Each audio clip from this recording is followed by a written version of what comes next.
again, and all you guys, welcome back to our podcast, Parking Money. We are traveling on now and just, enjoying our guests, and we've had a lot of great responses from everybody, a lot of great comments. Please like and subscribe and share and make a comment if you would, please. We want to hear from you. We want to hear things that you see that we could do better. We're always looking to improve. What you like, what you don't like, exactly. And so if you get a chance and can make a comment or share with a close friend, if you've got a close friend that has any interest in cars whatsoever. I mean, we feel like we do a decent job of I'm trying to find the absolute most knowledgeable people I can. We've got to. Why are we on here? Yeah, I understand. Yeah. Somebody coming? Yeah. Somebody else showing up. Yeah. But we just want to introduce my cast here. This is my good friend Vance Stepp down here on the end. I've known him for 10 plus years. Watched him grow up. Was real good friends with his dad for a long time, and Larry was a super knowledgeable guy about everything coming and going. Well, my love for Datsun Z's is kind of how I got connected to Vance, because him and his dad were big Z car guys, and so that's kind of that story. But Vance has been a great friend. Vance has gotten into brokering buyers and sellers on exotic cars and throughout the country. He is a renowned a contributor on Bring a Trailer and of course on a lot of other online auctions. And he goes by Vance 911 is his handle on there, and he does a great job and just full of knowledge. He is all these guys here at this table, particularly Vance and well, really everybody. These are my go-to guys. Whenever I'm going to buy something or I'm going to sell something, we were just laughing a few minutes ago about something he told me that was dead on, and I was too stupid to listen to him. But it all worked out. It all worked out. But these are my go-to guys. When I'm trying to make a decision on anything, or get something comes up for sale that I really love, I want their opinions on it, and it's one thing I've learned in life is you always try to find somebody smarter than you are and listen to them. And of course my co-host Brian Barr has been with me through all of the podcasts and does a great job, is a wealth of knowledge, is an asset manager for a lot of folks that buy cars through Street Side Classics. He does a great job with that whole organization, and his knowledge is we were laughing a few weeks ago about the first time I ever heard the word Ferrari F430 Yep. was from Brian Barr. And because I didn't know what the hell, I was a big Datsun guy. I didn't know what the hell a Ferrari F430 was, and that was a car that they made 50 years ago, but I didn't have a clue. Yep. And so had a good experience with that, and of course this is my good friend Matt Mcswain. He is a former NASCAR guy. Of course, this is he's a pit crew forever, a crew chief forever, suspension guy forever. He has taken that knowledge that he learned in NASCAR and moved it into the aviation industry, and basically created suspensions for airplanes and holds a lot of world records now for short takeoff and landings competition that they compete regularly in. And he is also has the honor of having the suspension under the Red Bull airplane that landed on a helicopter pad at the top of a huge building in Dubai. Dubai. And actually stopped and took off again. And a Cub Cadet. And Carbon Cub. Carbon Cub. You had to be light. Yeah. Had to be light. Fun. So he is a ton of knowledge from that standpoint, mechanical knowledge just over the top, and we met at a an event for collector cars, and have been friends for close to 10 years now. And 15. 15 years. Wow, time flies. Yeah. But we have a great guys trip every year where we go down to Mecum and Kissimmee every year, and just we love those guys down there, and so we have a great group of people around us. Yep. But from a collector car, from a standpoint of parking money, from investing, this is a passion that we have, and one thing when I started collecting cars, you can probably see some of what we've got here.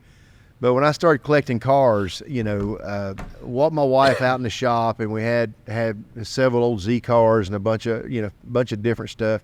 And I looked there and I said, honey, I want you to think about these as CDs. Okay, now this was when the interest rates were nothing, it's 2 or 3%. I said, I want you to think of these as CDs. These things are sitting here appreciating. We get to take them out and enjoy them, drive them, show them, go to competitions, do what we want to with them.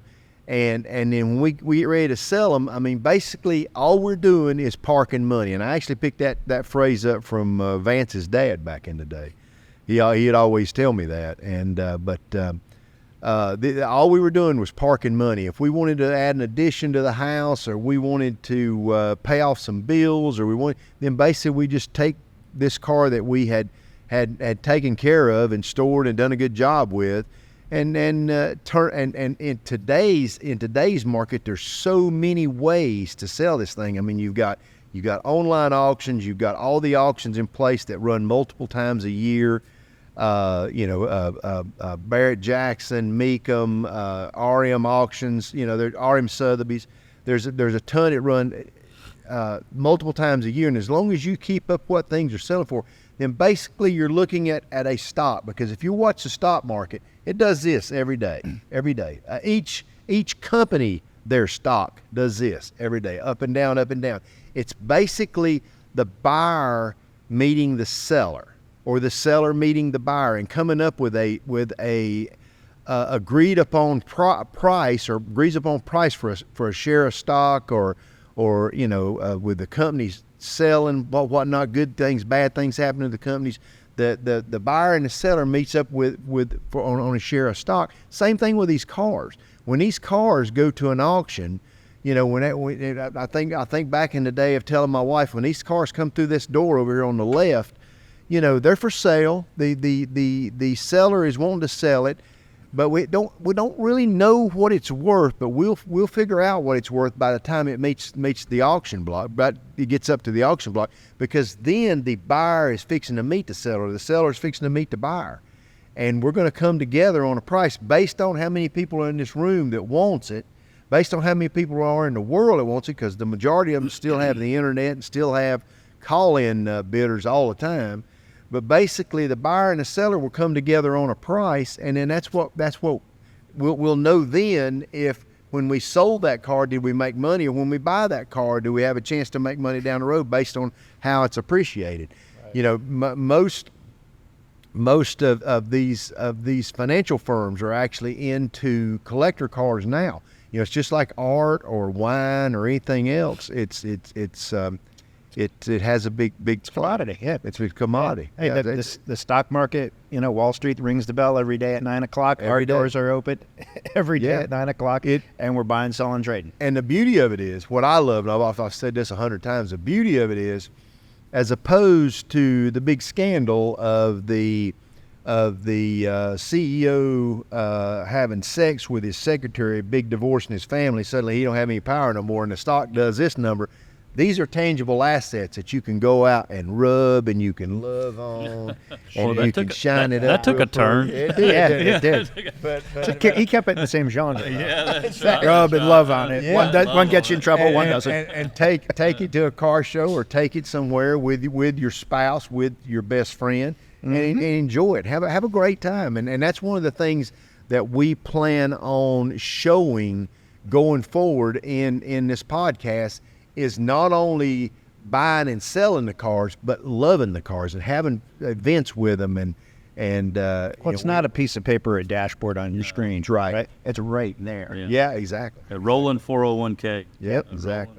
So Vance, you have had some interesting stories through the years. So start us off and just kind of give us what a great story. I want to hear a great story. Sure. I appreciate the great introduction and you having us here today. Being around your collection's very cool. All these dream cars are very inspiring. Thank you. So where to start? I have a business, Hard to Find Cars, where I help collectors like yourself, buy and sell these. These are my go-to guys. I'm telling you, these guys are sharp cats. So I just love these cars, and I've been working with a lot of like-minded collectors like yourself. My dad has a car collection of similar, modern exotics and classic cars. And so just growing up, being around these cars, I was always, I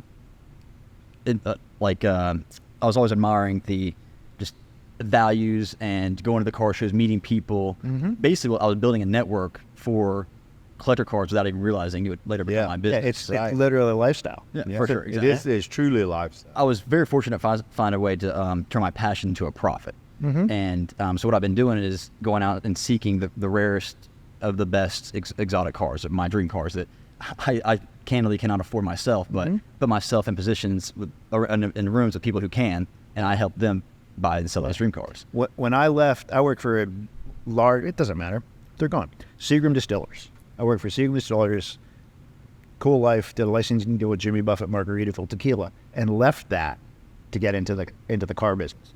Then my CMO at the time said, "You're marrying your passion with your profession." At that point in time, he's like, "Yeah, you're good at the liquor business, but dude, you're a car guy." But see, people have always told me, don't mix your passion with your business. And I disagree. I completely disagree. Because honestly, I feel I do not work a day in my life. I wake up every day excited to see what opportunities come my way. Exactly. Mm-hmm. Yeah. And one thing, this conversation Vance and I have had, when it comes to cars and the people you meet, every time you think you know money, you don't know crap. No, there's a whole nother level up here that you ain't never seen before. So I got a funny story. I'm gonna steal your thunder a minute. I don't want to forget this point. We were in Monterey years ago, and we were some notable car was going across REM, and we're sitting and I think it was maybe the Grady White family was selling a Ferrari. Yep, I remember that car. Yeah, the 275. Yep. Wasn't it an alloy? Oh, it was the Nart Spider. Nart Spider. Yeah, Yep, the Nart Spider. And North Carolina. Yeah, North Carolina. North Carolina. Yeah, North Carolina car, and they donated the money. Yeah, and, donated the money. So we were sitting there, and this is to your point. So we were sitting there, and it had skyrocketed. It was it was going from 5 million to 10 million, then it went from 10 to 20 to 30. Yeah, it was jumping like 10 million. Yeah, and I was sitting there, and I was just like, oh my God, this is insane, right? And my friend that was sitting beside me knew one of the guys that was bidding on the car. It was a couple rows back, and I said, "Man, this is insane." He's like, "Nah, this is another day for that guy." And I'm like, "What do you mean?" And he said, "You see the guy bidding?" And I'm like, "Yeah." He said, 2 weeks ago he bought a painting for $90 million. This is just a fun outing for him. So when you think you know money, you don't know who's in the room, you don't know who's bidding, you don't know what their status is. And for us, this is the pinnacle. For them, it's just they're out for a weekend, and him and his wife are dinner buying a car. Yeah, there's a guy on Bring a Trailer over the past 3 years, only 63 split window vets, doesn't matter spec. He spent $5 million on 63. It's not Hendrix, is it? No, might be. Yeah, because he's got a bunch of them. Yeah, although I do know his buyer's handle, so if he did, he made it up. Yeah. But I've noticed that guy as well. Yeah. But to your point, it's always amazing. There's levels to this game. And that's why I always try to remain humble. Because I have a cool car, but I go to my clients' collections and they have 50 cool cars. Right. So my cool car means nothing. Yeah. First off, Right. And then I go to my client's collection. So your car does mean something to you and to a lot of guys your age. Absolutely. You've got some killer stuff, absolute killer stuff, as do you, and both of you guys are commenting on my brown station wagon. Yeah, that's right. That's right. It's a cool wagon, man. But I didn't mean to ruin. No, you're absolutely good. So back to my point, I go to my client's collection. He has probably 40 Ferraris, and the total collection it has LaFerrari, Enzo, F40, F50, 288 GTO, 458 Speciale Aperta, and then he also has, Porsche Carrera GT, 19 Spider, 959, blah, blah, blah, blah, blah. And I'm just blown away by the quality and the amount of amazing cars and the value of these cars, right? Mm-hmm. And then you sit back in a second and say, okay, all these 40 cars are the equivalent to one 250 GTO. Yep. That somebody has in their collection of 200 cars. Yeah. Yeah. Yeah. What? Right. Yeah. Yeah. Nick Mason, right? The drummer for Pink Floyd. He's got a Yeah. ticket. Oh, yeah. Yeah. And drives it. And the wheels on it. Yeah. I'll tell you a great story. Is we were in, we went on this vacation with a few of our friends, and it was a thing put together by a guy that we knew, and it was to drive 14 supercars from Stuttgart, Germany, down to Monaco and go see the Grand Prix, right? And it's a, I don't know if I'll ever do it again because it was so expensive, but it was a very cool trip, very cool trip. So like a week before we leave, or maybe 2 or 3 days before we leave, it had been reported on the internet that somebody had paid the world's highest price for a collector car. Okay, well, we automatically thought it was David McNeil because he paid $78 million for that Ferrari GTO. Well, it wasn't. It was in 1955. They ran a race at Le Mans. Well, 2 of the race cars got up in the stands, killed like 55 people. Well, Mercedes pulled out of racing for the next 50 years and stayed out of racing for the next 50 years. And so, but they had, one of the cars that got in the stands was one of their race cars. An SLR. Yeah, SLR. Yeah, SLR. But they had built the 56 race car to run in 1956, so they just basically put it in their collection. They sat there. Well, there's two of them, okay? They built 2 of them, and the one car sold to a guy in London for $143 million. Oh, yeah. 143 million. So anyhow, so we go to Germany, and we go to the Mercedes Museum, car museum. It's a beautiful deal, and then we went to the Porsche car museum. Okay, well, we're in the Mercedes Museum. They had this little girl, a little lady, a short little lady. She was talking in broken English about all these cars. Well, she goes around the corner, and we had just saw a glimpse of a picture of this $143 million car. Okay, well, suddenly, hell, here it sits in front of us. Oh my gosh. Yeah, and this is like 2 days after, or 3 days after the guy bought it. So it's sitting right in front of us. So we're like, we're waving to the lady. Whoa, wait a minute. Come on here, man. Tell us about this car. She comes over and she says, oh, I can't tell you about that car. I assigned a non-disclosure. I can't talk about that car. And we're like, well, we can. So everybody in the group is like, spitting out what they knew about the car. But it wasn't the car. It was the sister car. It was the same car. Yeah. And but they sold it to a guy in London. And like I said, every time you think you know money, David McNeil, I mean, my God, paid $78 million. Oh, yeah. And when that was the world record at the time for a Ferrari GTO. And then this cat comes up and pays $143 million for a Mercedes. But back to our point originally, the reason why McNeil's GTO brought a record amount at the time was because it was a highly original example. Yeah. And never been restored, rebodied. Yeah. I'll tell you, Accents. and I'll tell you a great story about that car. Who is our guy that shipped the car? Oh, Limey, Jake. Jay. Yeah. Jay from England. Yeah. So anyhow, I bought this Fairlady 432 in London, right? So I'm shipping it to the United States, height of COVID, January 2020, height of COVID, getting it back, right? So Matt had told me about Jay to basically hook up to do all of the plane, trains, and automobiles to get it back here because it took like 3 weeks to get it here. And so anyhow, so he calls me up one day and he says, Mike, he said, I got a deal for you today. And I said, okay, let me hear it. And he said, I got a guy that just bought a Citroën 2CV, a little tiny car in France that's shipping it over to Florida. And he's got room on his container to put your little Fairlady 432. I said, that's great. So he'll split the container with you. And I said, man, that's great. So he keeps talking, and he lets me know that this is David McNeil with WeatherTech. And so I said, Jay, I said, how well do you know David McNeil with WeatherTech?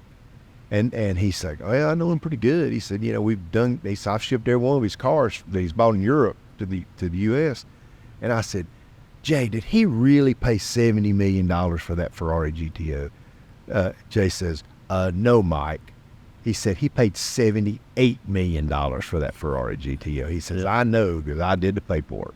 Yeah. Wow. And I said, you got to be kidding me. Yeah. And that was, but like I said, every time you think you know money, There's more. there's way more out. Oh, absolutely.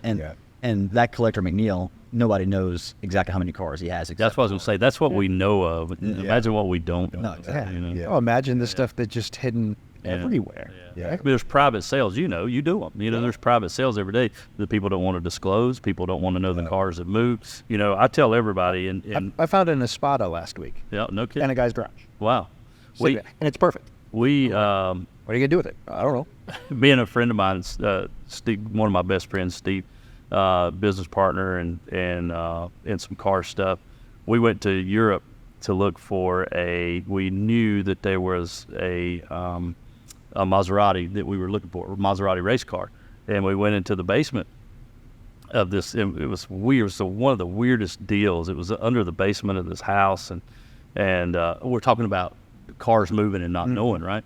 So we go, secret knock, and this guy vetted us out before we go under this house. And we go into this house, and there's a 64 250 GT, not a GTO, but a GT sitting there with this Maserati.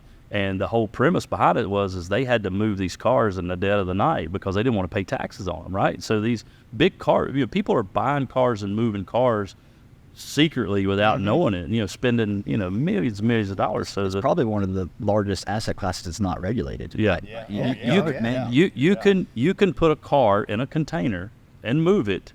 Nobody knows anything, but you wire transfer money overseas. They know. But you can put $10 million car in a container all day long. Nobody knows. Well, the biggest now, I don't know if it's the biggest one. When he told me it was the biggest theft from Haggerty was they had an Aston Martin DB7 insured at like $14 million that just disappeared. Yeah, and nobody knows. Still. The guy turned it in turned in an insurance claim on it, and it just disappeared. All they can think possibly happened was he put it in a container, pushed it off an ocean. That was what the speculation. All right. I got to learn how to scuba dive. Yeah, that's right. That's right. Yeah, it's great. And the thing I want to point out, and it's important. I don't want y'all to think that this podcast is just about multi-million-dollar cars. Yeah. These are just great stories. This podcast is about buying stuff and it being a tangible asset. We've seen different funds come up with that specialize in just buying concourse quality cars. There's one that advertised that there is a Ferrari 250 GTO that is appreciated 11% per year for the last 60 years. Since it was built. 60 years since the day it was built. Exactly. I know we're going to get to Monterey stuff, but I had a question. We're talking about appreciation. This is your business, and it's somewhat my business too. And what do you see upcoming? When you talk about speculation, I mean, we know what the market is on certain cars now.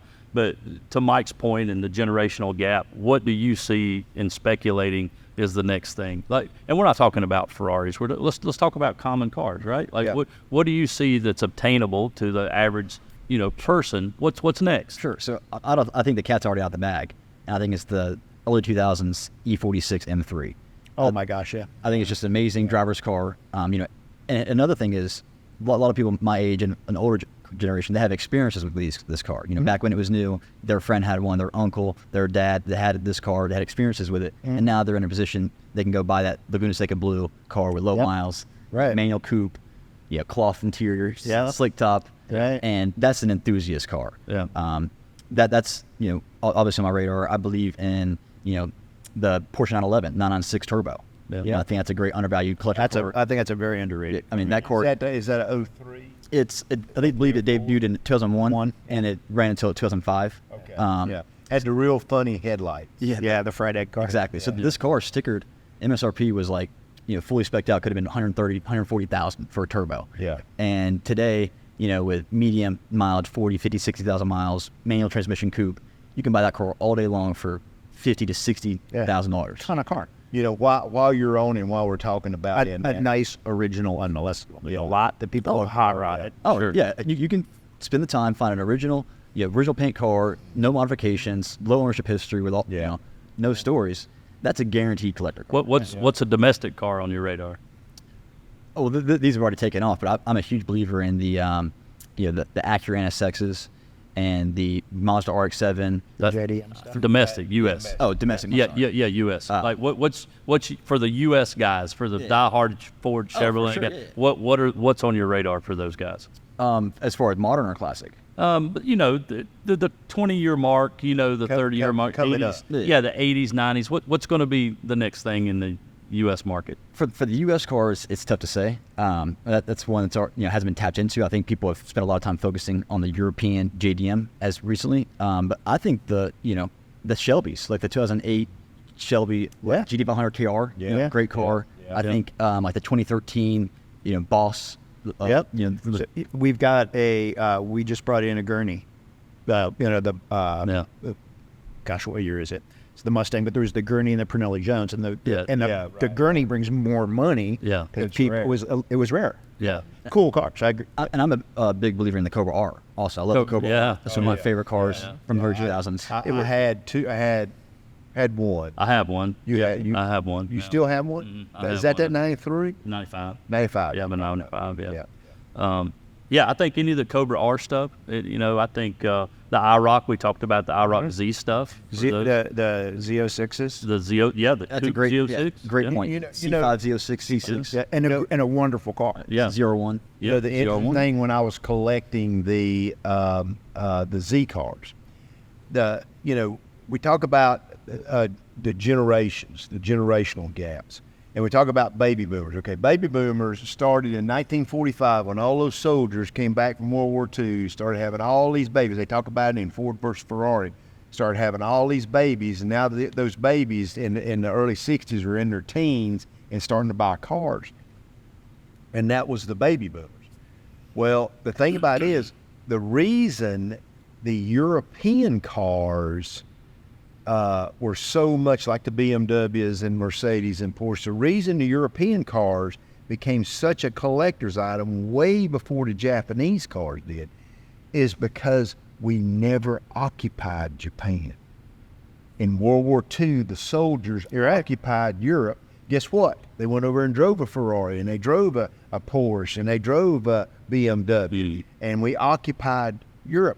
But we just went over with a damn bomb, blew Japan up. That's all we did. Nobody occupied Japan. It's a great point. Yeah. Yeah. So it took years for the next generation to come along for even anybody to start appreciating Japanese cars. Well, and a lot of the early Japanese stuff was, like licensed Fords, and they were making American or other cars. Right. They didn't have the infrastructure, the design structure. Yeah. And that kind of hit the late 60s, early 70s is when that took on with Datsun. Well, and the baby boomers had some reverence for Europe. The guys that the baby boomers, their parents fought in the war, and they had some reverence for Europe. And then they throwed that to their kids. But nobody had any reverence for Japan. Japan was Jap crap. Right. Remember back in the day when you was growing up and Yep. anybody you knew that was in World War II just referred to Japan stuff as Jap crap. Yeah. For sure. Probably some of the best cars in the world in the 80s. And My first 240Z, if you parked it in the garage, turned off the lights, and listened close enough, you could hear it. Dear rest. Yeah, exactly. But the reason for that was the fact they basically had to take the old ship metals to make cars. Yeah. So that brings up a great point. Reminds me. So like we're talking about the future of modern collector cars. What's the next one to watch out for? E46 M3, the 996 turbo. A point I want to drill in on. These cars were somewhat high produced units, but if you want to find a collector example, there's not many out there that have lower medium miles, that have not been modified or molested that are still, original paint, restored cars. Right. So if you seek out those details, that's what matters. That's the difference between a car that's going to bring $70,000 and a car that's going to bring $45,000. Well, I have, it's sitting on the showroom floor right outside my office, a 73 Z28. Made a lot of them, right? Didn't make a lot of LT1 4-speeds, and that's what that car is. Is that right? And the guy took he knew what it was. It's a numbers matching car, and he took the time to restore it. Paint marks, recreating the factory paper tags are still on the sway bar. It's the most beautiful one you'll ever see, and I think it's underpriced at $85,000. But you'll have somebody that just has a similar car and say, "Oh, I see yours listed for $85,000. Mine's worth that." Right. But it's not. That's why yours are for $35,000. Yeah. But they don't see the detail. Yeah, they don't see the detail, the level of that car. Right. And that's a car that in high school, right? We were buying for $1,500. Well, but the thing about it is that 20-year-old that went into that Chevrolet dealership and Googled over that car, just loved his slobber running out of his mouth. That 20-year-old was born in 1953. Right. That 20-year-old right now is he's 71 years old. And the thing about it is what I've learned is there is a time in life, and I'm 62 years old, and I've experienced this. There's a time in life when you yearn for your youth. Okay, you yearn for youth. Not the whole time, Right. but when you're 80, you yearn for 85. Right. You want to live 5 more years. You want to make it at least. And so what happens is I'm that sure everybody at this table has actually grown up, though. yeah. Well, that's true. Except Vance, maybe. But it's interesting. I think that's probably what's hurting that 73 is it's just in that era when a friend of mine told me, he said the cars you want are the cars that were on somebody's wall back in the day. The Porsche 930. Countach, the white Countach. White Countach. That's sailing. I know we're going to get to Monterey, and this happened at Monterey. One of my personal favorite race cars of all time is the Porsche 935, hands down. Oh, yeah. I saw Rolf Stummelman run at Watkins Glen in '76, and that car traded at Monterey for over $4 million. Did you know? Okay, we're right here in my building. One of my renters here is a company called Multimatic out of Toronto, Canada. They build all the Ford GTs. They've been with me for about 5 or 6 years, and so we're in the principal's office. Me and Matt. This has been 2 years ago again. Longer than that. Longer than that. Yeah, longer than that. And he, the guy Stephen Charlesley is the guy that is the principal here, and he used to work for Preston Henn's Porsche 934 back in the day. And so we're in the office, and he's got this huge big picture of number 0. Was it 0 or 00? 00. Double zero. Number 00, Preston Henn's car in this big picture in Stephen's office. Matt goes, "Yeah, that's my car." I said we just restored that car. It's about 10 miles from here. And he's like, "Are you kidding me?" Yeah. He's like, "Yeah, it's in my shop in Charlotte. We just got done restoring it." And he could not believe it. Back those Small world. That was back in the IMSA racing day. Yeah. That was back when IMSA stood for International Marijuana Smuggling The association, yeah. The Whitaker brother. Yeah. Yeah. So, but it's crazy how things pass, and you didn't really appreciate it, but boy, now you're 62 and you're really kind of seeing how everything came to fit. One thing with Vance, Vance's dad Larry was one of the first proponents of the Ferrari F430. And and we he would talk about them, and he would talk about I really like a 3-pedal F430, and It's got to be ready to spec. yeah, and it's so rare, and so we were all, yeah, it's good. We wasn't paying him much attention, dude. Larry paid $200,000 at Barrett Jackson for a 3-pedal 430. We all thought he had lost his mind. Okay, oh, that's great, Larry. Why would you want that thing? But he bought it. We thought he had lost his mind. Well, a couple years later, he paid a little bit more for a second one. Yeah. And so one day I'm talking to Vance, and I said, that F430 3-pedal, that'd be kind of a cool car. Vance says, "Man, I know her one. Tell the story." So the 6-speed F430 is one of my absolute favorite cars. And Vance is like the guru. I mean, he truly is. It checks a lot of boxes for me. It's low production, and it's a lot of fun to drive. Naturally aspirated, mid-engine, gated manual. What's not to love? Check. Yeah, exactly. And so basically, Mike had told me he wanted to buy a manual Ferrari because he had never owned one or never driven one even. Never driven one.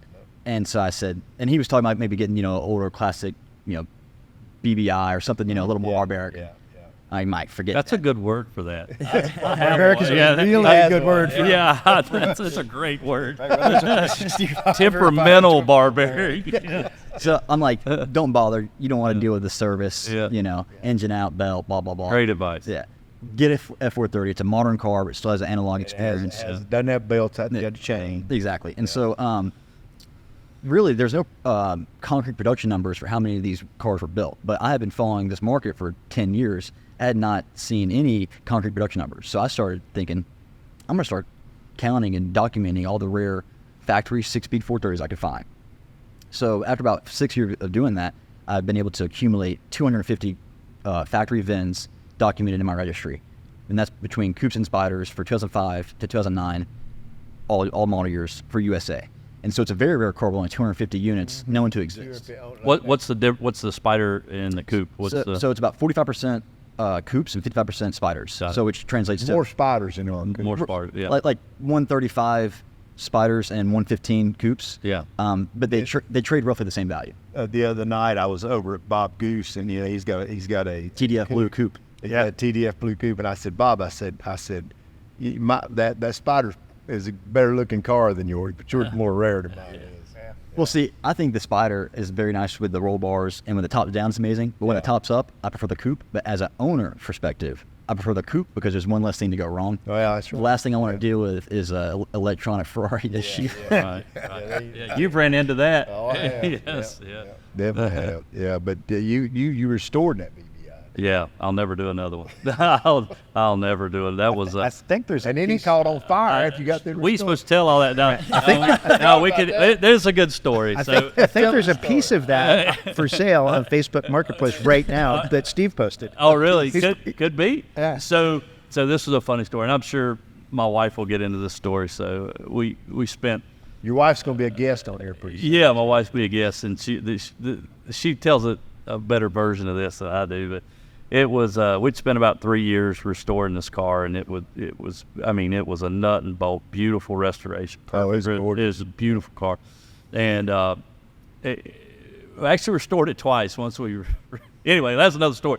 But so the car was done. And my head mechanic down in Charlotte had told me, hey, a week ago it was done. You need to come drive it just to make sure everything was good. So I don't like driving. Our shop's in downtown Charlotte, and I don't like driving, with all the traffic. So me and my wife went to dinner, and it was about 10 o'clock one night on a Friday night.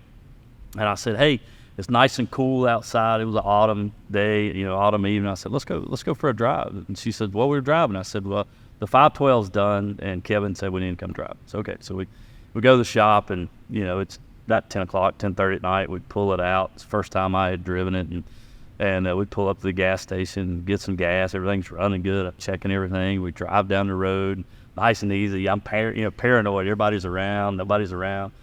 And so we're driving through downtown Charlotte, and we get to an intersection. And when we get to an intersection, this kid on a little scooter had a video camera. And he was like, oh, man, what is that? And asking me all these questions about the car. The window was down. He's like, this is cool. And he's walking around the car. I'm at a stoplight, and he's videoing it. And so we take off. We make a left-hand turn, and we go down this road. And the kid is screaming and hollering. And I thought he was just Excited? yeah, excited. I didn't say that.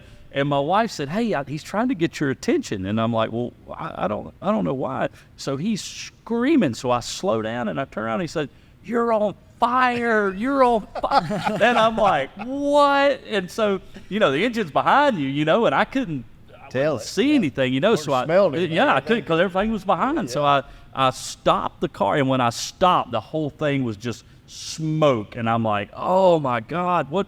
And so we're right beside of a bar at the French Quarter in downtown Charlotte. So I get out of the car, and I run to get a fire extinguisher out of one of the restaurants, right? Not thinking anything in the world that my wife had never been in that car, had no clue how to get out of the car because the handle is up on anything. Yeah, and so we have a couple 308s, and it's not like a 308, right? And so this never crosses my mind that she's in a burning car. I laugh about it now, but it sucks, you know. So by the time I run into this bar like a lunatic going, I need a fire extinguisher. Everybody's looking at me, they're drunk. And by the time I get out, there was a volunteer fireman had got her out of the car and was spraying the car when I come back. And I know she gave you a ton of hell about. She still gives me hell about you saving the car and leaving her ass back there to catch on fire. I didn't even think about it. But your comment is on point for 520. Yeah, barbaric. Yes. Yeah, barbaric. So let's go back to the F430. So you got in the car. What's your take on the driving experience? Oh man, it's insane. I mean, it's so much better because I actually bought it from your dad, a two pedal F430 electronic transmission. F1 transmission. Electro-hydraulic. F1 transmission. Yeah. And it was okay, but it shifted slow and it it was very sluggish and so I wasn't real nuts about it and. So I was like, we bought this 458 and I loved it, and it's two clutch. I mean, it's just like a motorcycle, and so it was great. So I never thought about buying an F430, but that's by far my favorite car now. And that is such a nice. And people are converting them now too. Oh yeah, so it's easy to convert. Over to They do that with the M's too. Yeah. But the thing about it is, I mean, one of the things that we're really wanting to get across from this whole podcast is just our whole YouTube video is really just kind of to our experiences and what we've seen with the value of these old cars appreciating because when we were I don't know if you caught our first episode. If you didn't get to, I hope you get a chance to watch it. We had a guy on here from Haggerty Insurance, and Spencer Gates, one of our good friends. We spent a lot of money with him. We love him. We really do. He's a great guy, and but he told us that it amazed us that Haggerty estimated there was 41 million collector cars in the U.S. That's a staggering number. That's a staggering number, particularly when you think there's only 340 million people. Yeah, right. I mean, that's including children and seniors and people. Hey, and that's a collector car from a Mazda Miata to a birdcage Maserati. You know what I'm saying? Right. Big spread. And we've talked about this in previous episodes. This is the one tangible asset that you get to insure. And Haggerty is such a great company and they do such a great job. You state the income of what, and you can even state it what you feel like it'll be worth a year from now, and they'll insure it for that amount. And when it crashes or it burns up or whatever happens to it, like with Matt's situation here, they'll show up and write you a check. Yeah. And they are just incredible company to deal with. People. Great. I know we're going to be talking about Monterey, but one of the notes that I wrote down is exactly what you guys were talking about with Ferraris. So out at Monterey, 6 of the top, 10 million plus cars were Ferrari at the top. Yeah. 6 of them, right? And then you start looking at the modern era and the vintage era of Ferrari and what's going on. And while there are more vintage Ferraris, right, in kind of that mid price point, the sell-through rate was down versus the more modern cars. And they classified the more modern cars as 75 and up. So the more modern cars are selling through better than the older stuff. Yeah. Probably because it's a better driving experience. It's better driving experience. The parts are more available. They're more reliable.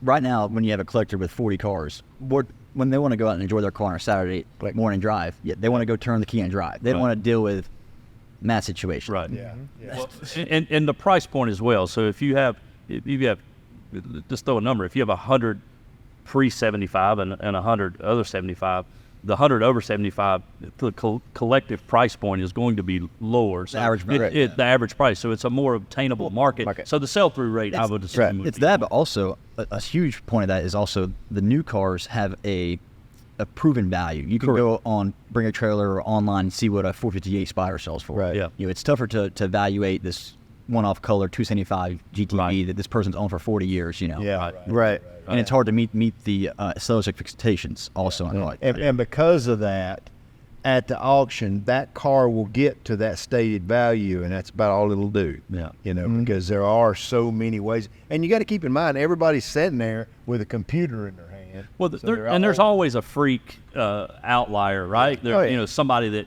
had an orange 240Z in college, and they don't care what it's going to bring. They're going to buy it.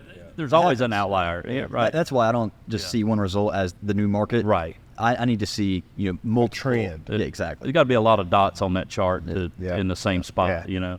So but like I said, that's and with I mean from the restoration of a car to buying parts for a car to knowing what a car is worth. I mean, like I said, you've got the computer right there in your hand. And when you're negotiating the sale of a car. Well, right here it says that it's only worth $75,000. You're wanting $85,000. Probably it's going to be a little tough, I'll give you 78, and that's a fair compromise. And if you found a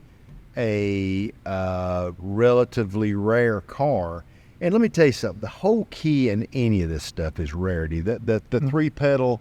The three-pedal Ferrari back there. The main reason I wanted that is because I found out that from 05 to 09, when they built those cars, they only built 250, or it wasn't even, it was like 125. The 250 total. Yeah, 250 total. So 125, roughly 120, 125 of the Spiders were three-pedal cars, and that's what I wanted. I can walk around this room and tell you every car in here is usually one of 50, one of 100, one of 25, one of and one of 200 right there, or excuse me, one of 23 right here in this Shelby 1000, one of 249 right there behind Vance in the Shelby Series 1. Everything in here is one of a very low number.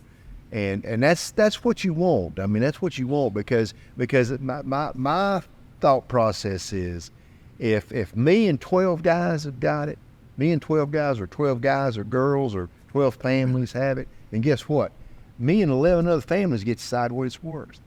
Yeah, but you're absolutely right. But to Vance's point, and I think Brian touched on this too, a car necessarily doesn't have to be rare to be valuable. Mm-hmm. It's just, to Vance's point again, does it have the original paint? Does it have the original interior? Yeah. Does it, if you're buying a Fox body coupe, right? Does it have the original tires, the rims? Does it have the stickers on the sway bar? Does it have, they made a million of these cars, but how many of them are left? Well, right. Yeah. Another thing is low production is great. Yeah. But you can find even great collector examples of high production cars. That's what that's what I'm alluding to. Exactly. Yeah, exactly. And the thing I like to think about a lot is colors make cars. Yeah, absolutely. Mm-hmm. So you can find, an average, regular, mundane car, but you find it in a unique color that is striking and appealing, and it's a very rare example. It could be worth a lot more. A perfect example is a 78 Trans Am. Yeah.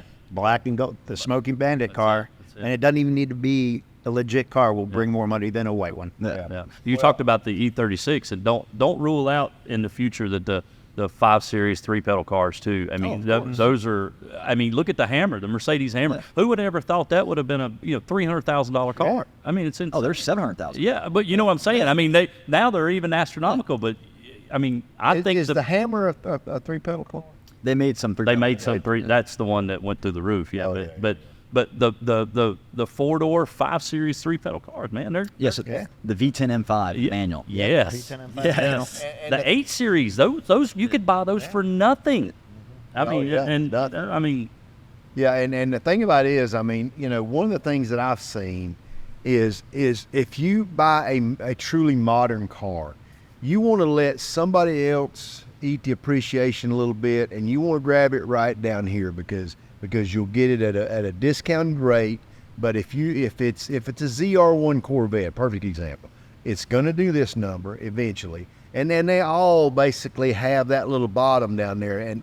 And the beauty of it is, a ZR1 Corvette, you're getting a modern car. Right. You know, you ain't gonna have a lot of the problems that you'll have with an older car. Yeah. But it will be a collectible car. And the thing about it is, you know, the one thing that you know, I can't tell you, and I know Brian's seen way more of it than I have, how many times I've met somebody and they would look at me and say, God, you know what, I'd really like to have that car, but you know what, my wife would kill me.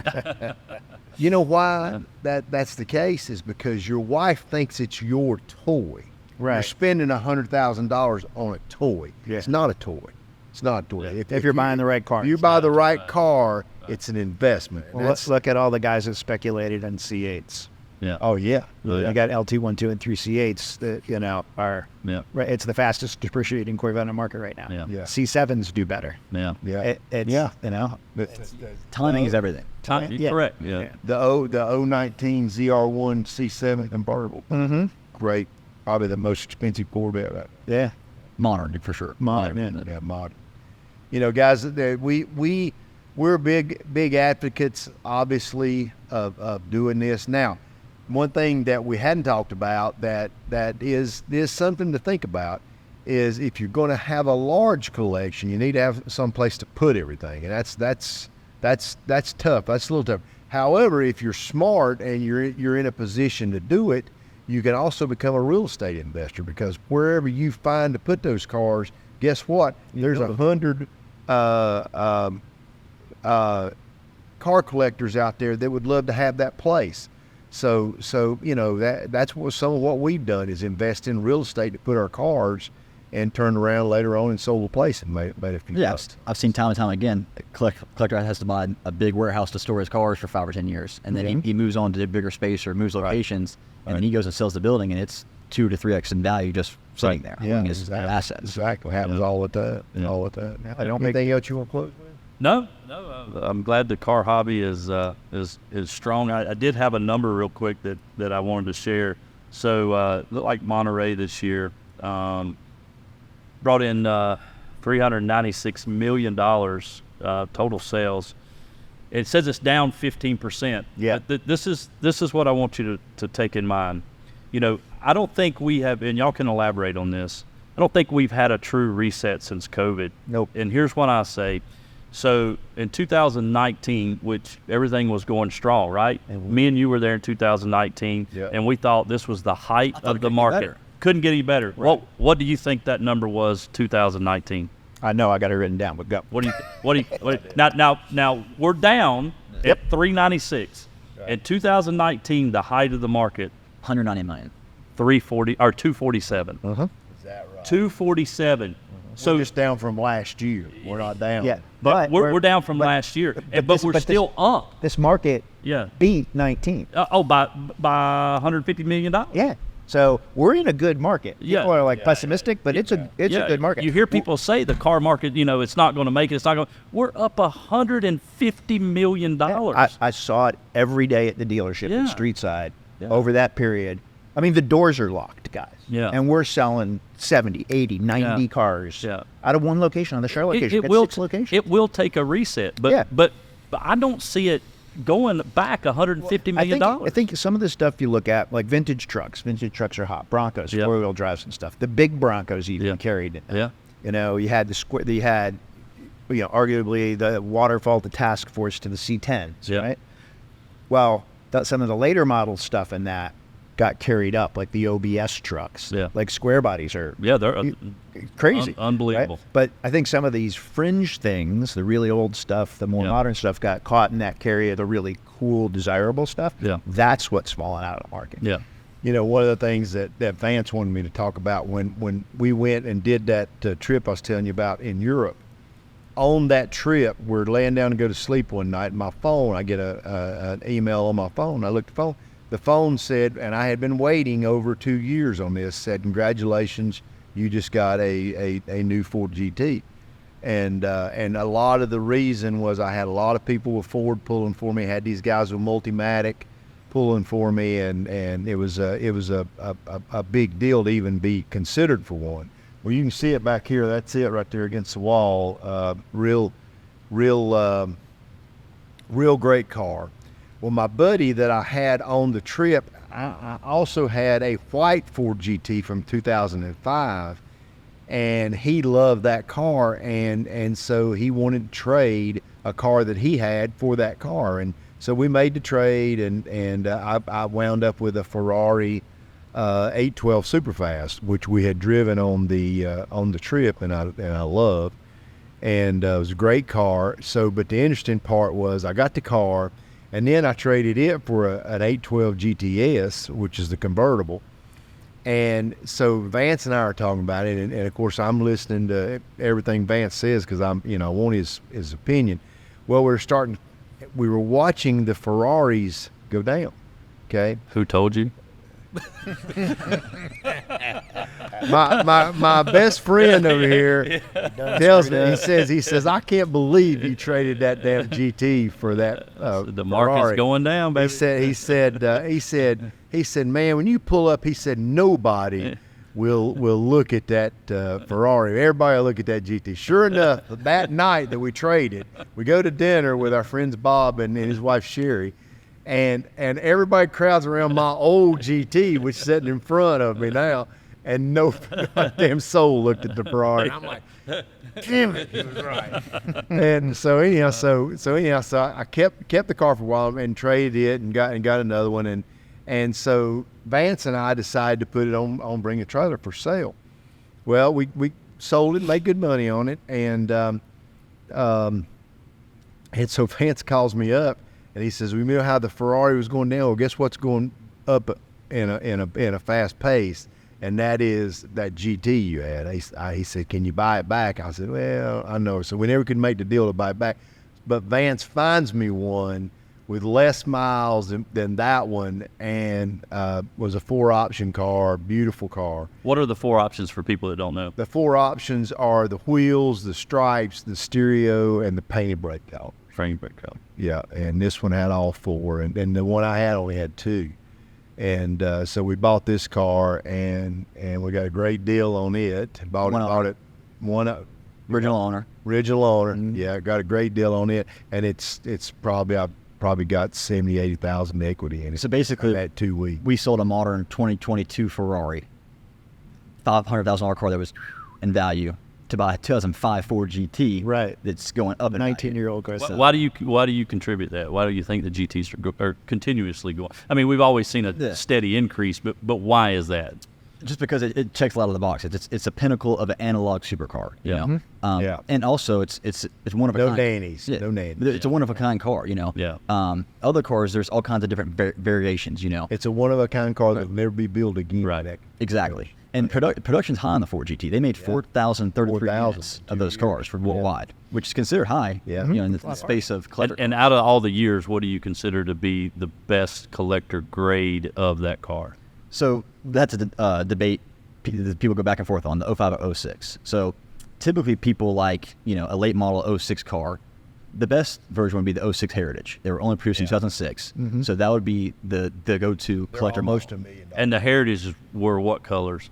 The Heritage was Gulf Blue Yeah. and Epic Orange. Yeah. Yeah. And The only they made 343 units of those worldwide. Yep. And so those were $13,000 option originally. Mm. And today the Heritage trades for $200,000 more just because of this paint scheme. Almost $1 million car. Yeah. And got to keep in mind, the only difference in it and that car right back there is the paint. It's Yeah. paint, But yeah. back to your question of the 05 or 06 being more collectible. Yep. It's up for debate because the 05 had a couple differences. So it had billet control arms instead of the 06 were like cast iron, like they were not hand crafted. Yeah. And so the 05 has a couple more like attributes in that sense. We pointed out the front grills. The production was roughly the same. There was a different color, Quicksilver in 05, and they came out with Tungsten in 06. But really, it's just they're the same car.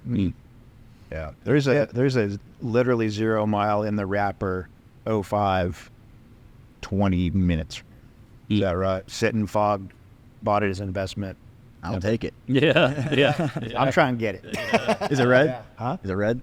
No, it's white. He's still looking for a red Why? That's right. Vance, tell the story about the one-off.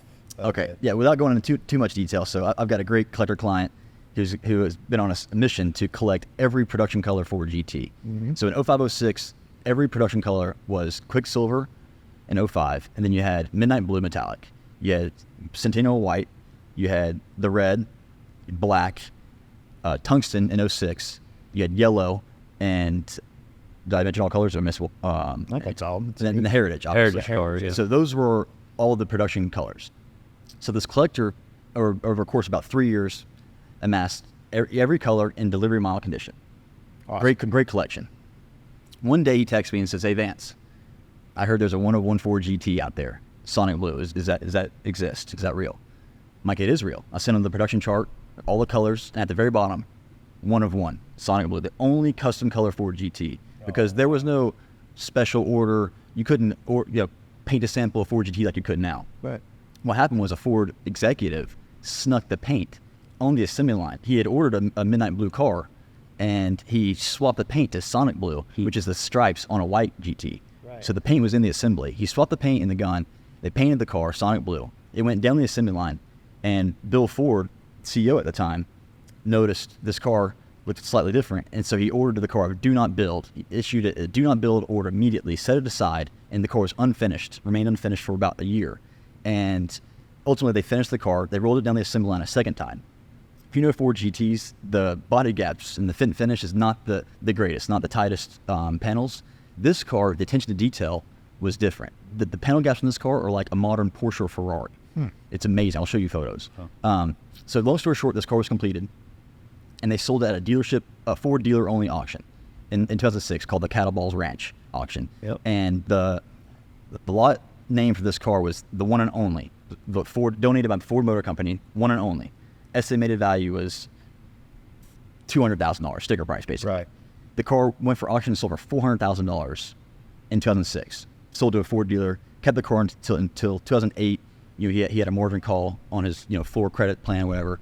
So he put the car on eBay, $252,000. So a group of 3 Ford GT enthusiasts obviously recognized the opportunity. This is a very rare car. They pounced on it. So the 3 guys bought this car, and they basically agreed to sell this car once it hit $1 million. These 3 people invested in this car. We got a great deal on it. We believe in this car. It had 140 miles, never been titled. Perfect collector car. MSL, yeah. All 4 options, 1 of 1 color. Does it get any better? Right. It does not get any better. So, And a great story. Yeah. Bill said no. yeah, the car wasn't supposed to exist. Right. Yeah. So just the ultimate collector car. So long story short, these 3 friends bought the car with the intention to sell it once it hit $1 million. Fast forward 6 years roughly, it's about 2013, 14. One of the friends calls the other, "Hey, let's get our wives together. I got great news. Let's go to dinner." He breaks the news to the other 2 friends. "I've got an offer for $1 million on the GT." And they're both starstruck. Like, wow. One of the couples is, "That's amazing. Let's sell it. Let's do it." The other couple is like, "That's our baby. We can't sell Sonic Blue. Wow. That's our pride and joy." As you can imagine, there was a sentimental value attached to it. Right. And so they eventually agreed to sell their share to the one couple that wanted to keep the car. And so this one couple that kept the car, I got in contact with them, and long story short, the car was not for sale. Right. I hounded them with 7-figure offers. I won't say the amount, but crazy offers for 2 years they would not accept. And then they gave us a high number. I took it back to my client. It was hard for him to digest. Took him a couple months, and then he came back and said, "Hey, let's do the deal." Wow. So we secured the 1 of 1 Sonic Blue car. It's now in his collection. He has the only collection of Ford GTs with every color ever sprayed on a 2005-06 from the factory. Wow. That's cool. Wow, that's an amazing story. Yeah, that's cool. And the crazy part about it is we talked about the red sack converter. Yeah. Sitting right behind that car. Oh, no kidding. Yeah. So That's Vance got a picture of it. sitting Wow. So he specializes in Ford GTs and all-American cars, but really has a focus on rare Fords. Right. And basically, we sit on that Fox body. Never seen a SAC car. Wow. So you must add to the collection. Yeah. Right. Add the car. That's awesome. Wow, It's a that's hell of a passion, too. Yeah, that is Passion a and cool story. persistence. And as he is into Fords and stuff like that, all these collectors are, there's guys like that into Trans Ams and Ferraris and Porsches, and they're local to us. I mean, we talk about this all the time. There's collections around here that show up all the That's time. why I appreciate Mike's collection, though, because there's a lot of people that get so focused on one genre. Yeah. But see, Mike has 458 Spider, Ford GT, Yeah. and the other side here there's $20,000 Nissan. Yeah. Which I love. Yep. Because Yeah. I'm a price independent car enthusiast. Yeah. I like a car if it looks good and drives good. That's it. I'm a fan. Right, it hits all the cool factors. Yeah. You know, whether it's a $5,000 Miata or $5 million Ferrari. Yep. Car guy in general. Yep. Well, guys, thank you so much for spending this hour with us, and we really appreciate you guys. If you would like and subscribe to the podcast, you would be our heroes. One of the things that we're going to do, and we're trying to bring this up in every one that we do, but if you're a subscriber to our channel, we want to offer to you, if you have a car that you're either selling, buying, or whatever, You just love. car that you just love, and you want to know the value of it, send it to us to basically get you to sign off saying we can use it as content.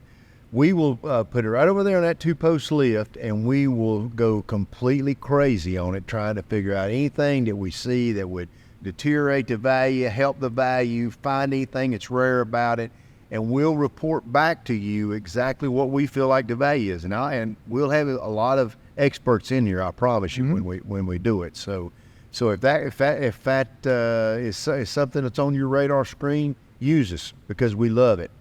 And We'll get to meet new people. we'll get to meet new people. Exactly. And that's one of the great things in life, is getting to meet new people. But thank you so much. Like and subscribe, comment, Share. refer us, share, and we will see you back here next time. Right. Have a good day.